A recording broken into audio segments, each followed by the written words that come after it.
Bonjour, dans cette vidéo, je vais vous montrer donc, un problème récurrent qui est la pression de l'eau chaude. Comme vous pouvez le voir, on n'a plus de pression chaude dans l'appartement. Donc ce problème d'eau chaude est récurrent et provient de la qualité d'eau qui est chargée en calcaire. Donc, ce calcaire, en fait, il vient de se déposer sur cette pièce qui est l'arrivée d'eau principale donc, du ballon d'eau chaude.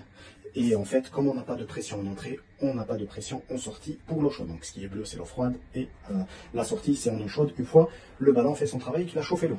Donc dans un ballon d'eau chaude, on a deux pièces. On a ce qu'on appelle le groupe de sécurité. Donc celui-là, il permet au ballon d'eau chaude, quand il y a trop de pression, d'évacuer la pression qu'il y a à l'intérieur. Et en amont de cette pièce, on a ce qu'on appelle le réducteur de pression. Donc ce réducteur de pression, il permet de protéger les pièces, donc le groupe de sécurité et le ballon d'eau chaude contient une forte pression. Donc tout le temps, dans tous les logements, une arrivée d'eau, elle contient beaucoup de pression d'eau. Donc on pose ce qu'on appelle un réducteur de pression. Et donc ce réducteur de pression, avec le temps, on a le tartre, donc le calcaire qui se dépose à l'intérieur et qui bloque donc l'arrivée d'eau. Et donc c'est le problème principal. Donc je vais vous montrer dans cette vidéo comment résoudre ce problème facilement en 2-3 minutes. Alors pour ce faire, vous aurez besoin de deux outils, un tournevis plat et un marteau. Je vais vous expliquer qu'est-ce qu'il faut faire. On vient en fait ici, il y a un bouchon noir que j'ai déjà enlevé. Donc vous devrez enlever le bouchon noir et venir desserrer comme ça. Vous tournez vers la gauche jusqu'au bout. Voilà. Donc, on retire donc cette petite pièce, d'accord? Vous voyez?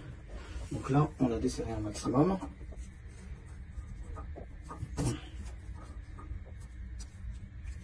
Et on va venir avec le marteau taper doucement comme ça, de cette manière.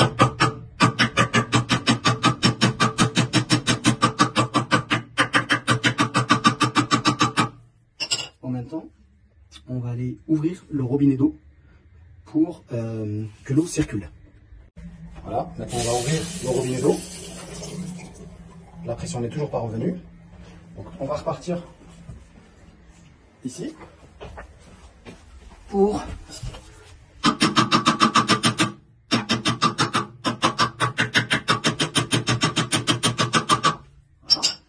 on a fini. Maintenant on va faire l'opération inverse. On va remettre, donc celui-là, faites attention, il faut le remettre bien dans son endroit, sinon vous allez casser le filetage. Donc maintenant on va le serrer au maximum. Et en fait, il y a un ressort à l'intérieur. Et quand on va serrer, en fait, l'effet inverse va se passer, c'est-à-dire qu'à l'intérieur, la valve va s'ouvrir. Donc là, il faut serrer un maximum.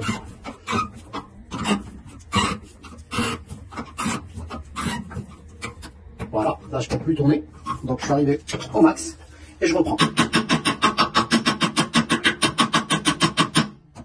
Voilà, hop, vous entendez? C'est bon. L'eau s'est libérée. Donc là, on revient ici. On a de l'eau chaude qui revient. Donc on a la pression d'eau chaude. On a pu libérer effectivement le groupe de sécurité du calcaire. Maintenant que c'est fait, il reste une opération très importante donc à faire. C'est que là, en ayant serré au maximum, en fait, on a la pression d'eau qui arrive à son maximum et c'est très mauvais pour les pièces, notamment le ballon d'eau chaude et le groupe de sécurité. Si on le laisse comme ça, le ballon d'eau chaude va casser et le groupe de sécurité aussi va casser. Donc on va remettre la pression. Donc on va desserrer, on va laisser une petite pression. Je vais vous montrer ce que ça donne par la suite. Donc maintenant on revient ici. Là j'avais serré au maximum juste avant. Je vais maintenant desserrer, d'accord? Et je vais aller vérifier la pression d'eau. Il ne faut pas qu'on ait une grosse pression d'eau en eau chaude. Sinon, comme je vous disais, on a le groupe de sécurité qui va casser. Par la suite, c'est le ballon d'eau chaude qui va prendre cher. Donc là, je retourne. En principe, on doit avoir un nanomètre et vérifier que la pression est à 3 bars. Mais pas besoin. On va juste vérifier que la pression n'est pas très forte. Je vais vous expliquer qu'est-ce que je veux dire par il ne faut pas qu'il y ait une forte pression d'eau chaude. Je vais repartir donc. Voilà, j'ai fait au moins 2-3 allers-retours en dévissant à chaque fois. Regardez maintenant la pression d'eau comparée à tout à l'heure, on avait un jet d'eau. Donc là, ça suffit largement pour une utilisation au quotidien, pour prendre une douche. Parce qu'en fait, on ne prend jamais une douche avec de l'eau chaude comme ça. On va toujours mettre de l'eau tiède. Effectivement, là, on a assez de pression. L'eau est tiède. On peut prendre une douche ou se laver avec de l'eau comme ça. Donc, la pression, elle doit toujours être comme ça et jamais en jet d'eau. Si vous laissez la pression en arrivée très forte, le ballon va casser et ça sera votre charge.